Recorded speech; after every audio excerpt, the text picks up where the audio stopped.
Title: When the Gold Turned to Dust. In the heart of a bustling city, a young man named Daniel lived. Handsome, successful, admired. He had everything most people prayed for: a thriving business, expensive cars, a house that glittered at night like a crown jewel.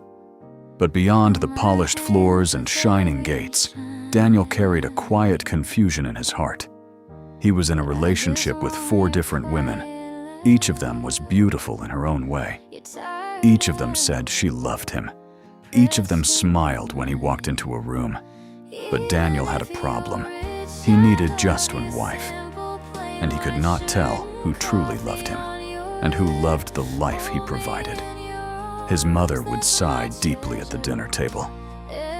"Daniel, you are not getting younger." His father would clear his throat with seriousness. "A man must build a home. Wealth means nothing without a family." Their voices echoed in his mind day and night. Marriage, responsibility, legacy. But how could he choose when he didn't know who was real? One evening, sitting under the dim glow of a streetlight outside a cafe, his closest friend, Tunde, looked at him carefully and said, "Daniel, lose it." Daniel frowned. "Lose what?" "Your wealth. Pretend it's gone. Let them think the business crashed. Let them think the cars are gone. Let them think the money has dried up. Then watch. The one who stays, that is your wife." The idea struck him like lightning. Risky, painful, but powerful.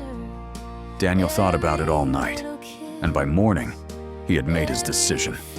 Within weeks, the news spread. The company had collapsed. Investments failed. Properties seized.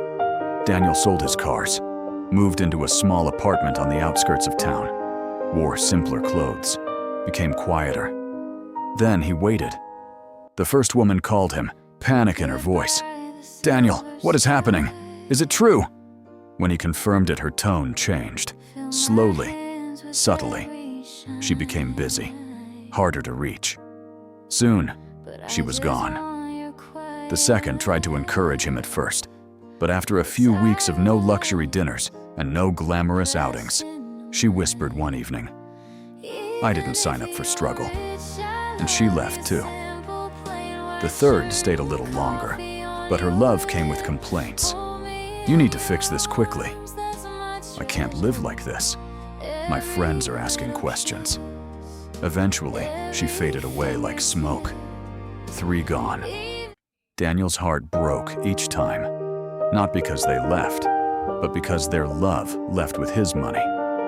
But there was one more. Amara.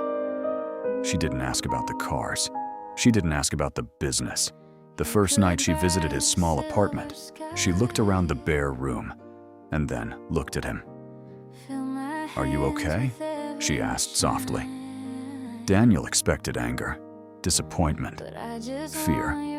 Instead, she brought food the next day. She prayed with him. She encouraged him. "Money can return," she would say, holding his hand. "But character is everything, and you still have that." Months passed. She stayed, through the embarrassment, through the whispers, through the simplicity. One evening, Daniel looked at her across the tiny living room, tears quietly gathering in his eyes. "Why are you still here?" he asked. Amara smiled gently. "I fell in love with the man who listened when I spoke, the man who respected me, the man who cared for people. Wealth was a bonus, not the foundation." In that moment, Daniel felt something shift inside him. Peace. A week later, he took her to the very streetlight cafe where the idea was born. He looked at her and said, "There's something I need to tell you." He explained everything. The business never failed. The wealth was safe. It was all a test. Amara was silent for a long moment. Then tears rolled down her cheeks, not of anger, but of relief. "You trusted me enough to test me," she whispered, "and I trusted you enough to stay."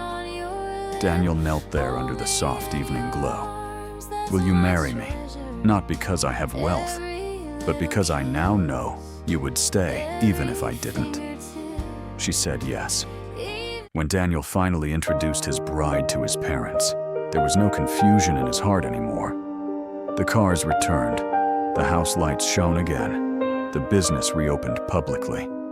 But Daniel had learned the greatest lesson of his life. Gold attracts many, but storms reveal the anchor. And sometimes, you must let the gold turn to dust to discover who truly sees your heart. But I just want your quiet laugh, your tired eyes pressed into mine.